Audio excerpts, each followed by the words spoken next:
Assalamualaikum warahmatullahi wabarakatuh. Kembali lagi bersama saya Har Channel, membahas soal SKB bidang hukum dan tata negara.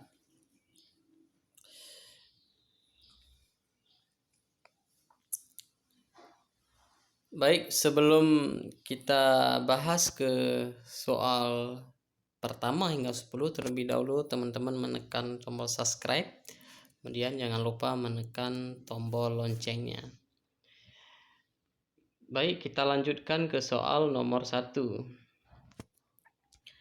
Apabila didasarkan pada ajaran trias politika dikenal dengan teori pemisah kekuasaan negara, maka penetapan APBN menurut Undang-Undang 1945 merupakan campur tangan A. Presiden dalam kekuasaan DPR, B. DPR dalam kekuasaan Presiden, C. DPR dalam kekuasaan Mahkamah Agung, D. Presiden dalam kekuasaan Mahkamah, E. Mahkamah Agung dalam kekuasaan Presiden. Jawabannya adalah A. Presiden dalam kekuasaan DPR. Penetapan APBN menurut Undang-Undang tahun 1945 pasal 23 ayat 2 merupakan campur tangan Presiden dalam kekuasaan DPR. Baik, kita lanjut ke soal nomor 2.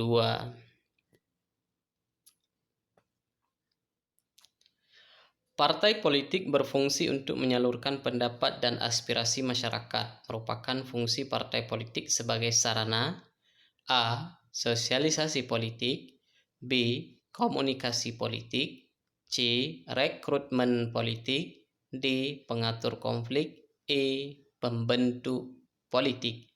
Jawabannya adalah B. Komunikasi politik. Partai politik mempunyai berbagai fungsi, antara lain sebagai sarana sosialisasi politik, komunikasi politik, rekrutmen politik, dan pengatur politik. Sebagai sarana komunikasi politik, partai politik berfungsi untuk menyalurkan pendapat dan aspirasi masyarakat. Jadi sangat jelas di sini. Jadi jawabannya adalah B. Komunikasi politik. Soal nomor 3. Undang-Undang 1945 hasil amandemen pasal 22I ayat 2. Undang-Undang 1945 menyebutkan pemilu dilaksanakan untuk memilih A. Anggota DPR, DPD, B. Anggota DPR, DPD, DPRD, C. Anggota DPR, DPD, DPRD, Presiden, D. Anggota DPR, DPRD, Presiden dan Wakil Presiden, E. Anggota DPR, DPD, DPRD, Presiden dan Wakil Presiden. Jawabannya adalah E. Anggota DPR, DPD, DPRD, Presiden dan Wakil Presiden. Menurut pasal 22I ayat 2 Undang-Undang tahun 1945, pemilu bertujuan untuk memilih anggota DPR, DPD, DPRD, Presiden, dan Wakil Presiden. Kita lanjut ke soal nomor 4. Ketetapan MPR menurut Undang-Undang nomor 12 tahun 2011 tentang pembentukan peraturan perundang-undangan berada di bawah Undang-Undang tahun 1945 dan di atas A. Peraturan pemerintah, B. Peraturan Presiden, C. Undang-undang atau peraturan pemerintah pengganti undang-undang, D. Peraturan daerah provinsi, E. Peraturan daerah kabupaten atau kota. Jawabannya adalah C. Undang-undang atau peraturan pemerintah pengganti undang-undang. Menurut Undang-Undang nomor 12, ini 9 adalah salah, jadi nomornya adalah nomor 12 tahun 2011. Hierarki peraturan perundang-undangan adalah sebagai berikut. Undang-Undang NRI tahun 1945, ketetapan MPR, undang-undang atau Perpu, peraturan pemerintah, peraturan presiden, peraturan daerah provinsi, peraturan daerah kabupaten atau kota. Jadi hierarkinya seperti itu. Jadi Undang-Undang 1945, ketetapan MPR, undang-undang atau Perpu, dan seterusnya. Jadi jawabannya adalah C. Kita lanjut ke soal nomor 5. Kesejahteraan sosial yang diatur dalam pasal 33 ayat 3 Undang-Undang 1945 meliputi A. Berhak atas pekerjaan, B. Memajukan kebudayaan, C. Hak mendapatkan pendidikan, D. Fakir miskin dan anak terlantar, E. Bumi dan air untuk kemakmuran rakyat. Jawaban nomor 5 adalah E. Bumi dan air untuk kemakmuran rakyat. Bumi dan air dan kekayaan alam yang terkandung di dalamnya dikuasai oleh negara dan dipergunakan untuk kemakmuran rakyat, tercantum dalam pasal 33 ayat 3 Undang-Undang tahun 1945. Jadi jelas di sini. Jawabannya adalah E. Kita lanjut ke soal nomor 6. Menurut pasal 7A Undang-Undang NRI tahun 1945, Presiden dapat diberhentikan dalam masa jabatannya oleh A. DPR atau usul MPR, B. MPR atau usul DPRD, C. DPRD atau usul DPR, D. DPR atau usul DPD, E. MPR atau usul DPR. Jawabannya adalah E. MPR atau usul DPR. Isi pasal 7A Undang-Undang NRI tahun 1945 adalah Majelis Permusyawaratan Rakyat atau usul Dewan Perwakilan Rakyat. Jadi Presiden dapat diberhentikan dalam masa jabatannya oleh MPR atas usul DPR. Baik, kita lanjutkan ke soal nomor 7. Kehilangan kewarganegaraan menurut Undang-Undang Nomor 62 Tahun 1958 dapat disebabkan oleh A. Memiliki paspor dari negara lain, B. Menyimpan kekayaan di luar negeri, C. Mendirikan perusahaan di luar negeri, D. Membawa modal yang besar ke luar negeri, E. Menetap dalam waktu yang lama di luar negeri. Jawabannya adalah E. Menetap dalam waktu yang lama di luar negeri. Seseorang yang menetap lama di luar negeri dapat kehilangan kewarganegaraan Indonesia menurut Undang-Undang Nomor 62 Tahun 1958. Baik, kita lanjut ke soal nomor 8.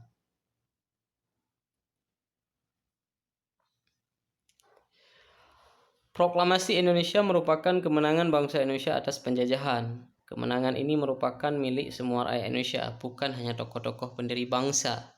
Pernyataan tersebut merupakan pengertian makna proklamasi sebagai A. Pernyataan de facto, B. Awal perjuangan baru, C. Tonggak sejarah, D. Lahirnya sebuah negara Indonesia, E. Puncak perjuangan bangsa Indonesia.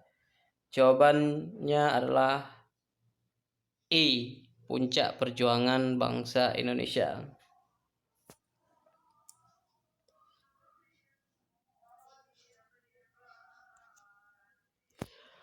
Proklamasi sebagai puncak perjuangan bangsa Indonesia mempunyai makna bahwa kemenangan bangsa Indonesia atas penjajahan yang terjadi di bumi Nusantara ini merupakan kemenangan milik seluruh rakyat Indonesia, bukan hanya milik para tokoh pendiri bangsa. Jadi jawabannya E. Puncak perjuangan bangsa Indonesia.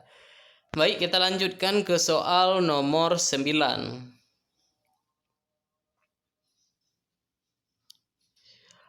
Res nullius merupakan konsepsi tentang wilayah kelautan yang menyatakan bahwa laut itu A. Dimiliki oleh setiap negara secara bebas, B. Milik masyarakat dunia yang dapat dimiliki, C. Kepemilikannya diatur oleh masyarakat dunia, D. Dimiliki dan diambil oleh masing-masing negara, E. Milik masyarakat dunia yang tidak dapat dimiliki. Jawaban nomor 9 adalah E. Milik masyarakat dunia yang tidak dapat dimiliki. Res nullius merupakan konsepsi tentang wilayah kelautan yang menyatakan bahwa laut merupakan milik masyarakat dunia yang tidak dapat dimiliki karena dimanfaatkan bersama-sama guna mencukupi kebutuhan ekonomi.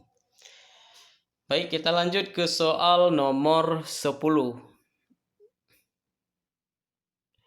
Berikut ini merupakan kelebihan adanya otonomi daerah, kecuali A. Berkurangnya tugas pemerintah pusat, B. Kebutuhan yang mendesak dapat ditangani lebih cepat, C. Dapat menggunakan waktu dan biaya secara efisien, D. Dapat dalam pengambilan keputusan yang bersifat nasional alurnya bertambah panjang karena mencakup semua daerah, E. Penyesuaian kebutuhan khusus daerah lebih mudah untuk dilakukan. Jawabannya adalah D. Dalam pengambilan keputusan yang bersifat nasional, alurnya bertambah panjang karena mencakup semua daerah. Kelebihan-kelebihan adanya otonomi daerah antara lain berkurangnya tugas pemerintah pusat, kebutuhan yang mendesak dapat ditangani lebih cepat, dapat menggunakan waktu dan biaya secara efisien, penyesuaian kebutuhan khusus daerah lebih mudah untuk dilakukan, mengurangi kemungkinan pemerintah pusat untuk bertindak sewenang-wenang. Jadi di sini sangat jelas bahwa tidak ada poin yang nomor D disebutkan pada kelebihan otonomi daerah. Karena di sini disebutkan kecuali. Jadi jawabannya adalah D. Dalam pengambilan keputusan yang bersifat nasional, alurnya bertambah panjang karena mencakup semua daerah. Baik, bila channel ini bermanfaat bagi teman-teman, silakan di subscribe, kemudian jangan lupa menekan tombol lonceng. Terima kasih telah menonton channel ini.